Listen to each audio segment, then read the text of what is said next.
back, everybody. So now we're going to talk about James Bond Jr. comic number 2, The Eiffel Target. Let's get right into it. Our story starts at Heathrow Airport. Bond Jr. is accusing a man of being an agent of scum, and yet again we get an explanation of what scum means. We are shown a man with a metal head who is apparently known as Skullcap. Skullcap steals a plane and Bond Jr. uses a step truck to give chase and climbs aboard the plane while dropping one-liners the whole way. After some evil laughing by Skullcap, Bond comes face to face with him, and after strapping himself in and stealing an envelope, Bond ejects himself out of the plane, leaving Skullcap up in the sky and parachuting onto a soccer field as the headmaster is doing roll call. I guess this is just going to be like a motif of Bond Jr. comics, him showing up at school in outrageous ways and getting in trouble by the headmaster. Bond is then once again taken to the headmaster's office and given a stern talking to by the headmaster, and we learn that a field trip to Paris has been delayed due to rumors of terrorists smuggling a nuclear device in. While punching a punching bag, Bond and the gang discuss the envelope Junior got out of the plane and how it refers to an Achilles missile that Junior thinks scum wants to combine with the nuke in Paris. Bond then asks what Buddy Mitchell, a teacher, thinks, and Buddy pretty much lets a bunch of teenagers sneak out to go foil a terrorist plot. Pretty responsible.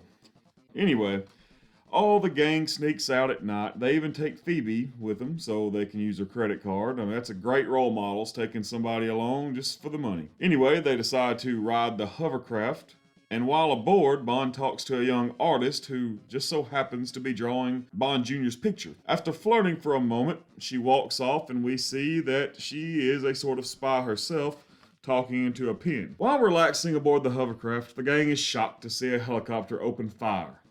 The pilot and crew go overboard, so Bond Jr. climbs on the controls of the hovercraft.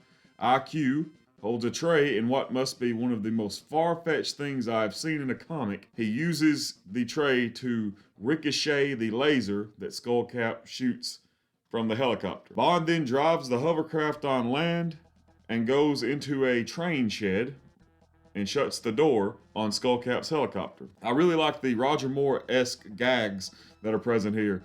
It's very Moonraker-like. Bond Jr. gives the hovercraft off to a valet, and they are finally in Paris.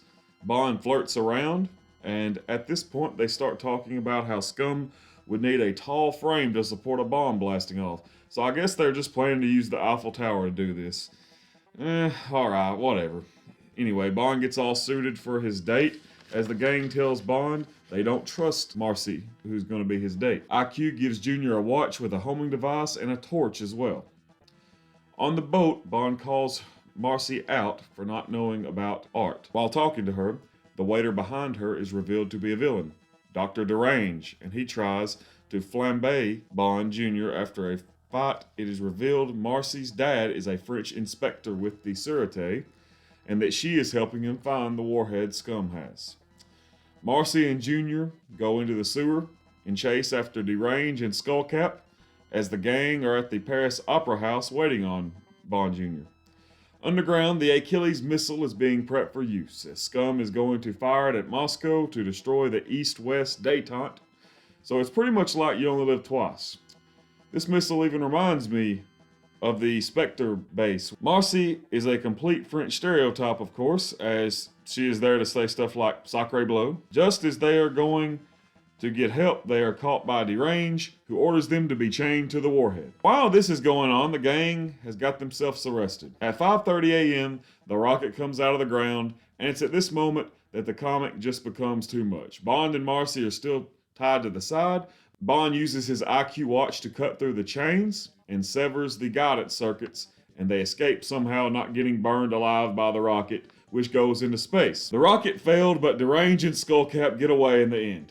Bond and Marcy go and get the gang out of jail, and Bond and Marcy share a kiss that leaves him shaken and stirred. With the terrorist threat over, the headmaster back at school tells Bond that he is allowed to go to the Paris trip, which Bond Jr. understands is a real blast.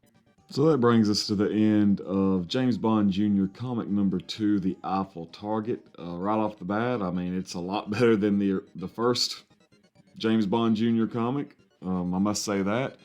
I really like how they incorporated a lot of movie motifs and themes and, little things that the Bond movies do. I think it worked very well. I do like the whole hovercraft sequence. I mean, I think hovercrafts are just cool vehicles to begin with. And, of course, it being used right here, I'm thinking Moonraker. I'm thinking Die Another Day, even though that movie hadn't come out when this comic came out. I just love hovercrafts. Die Another Day is what got me into hovercrafts as a kid.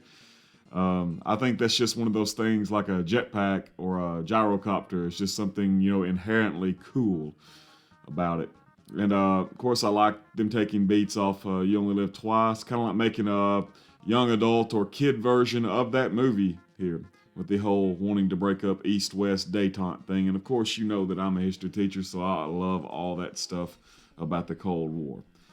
Anyway, so next time we're going to see James Bond Jr. in Earthcracker, and I will see you then. See you next time. Be sure to like, comment, subscribe. Adios.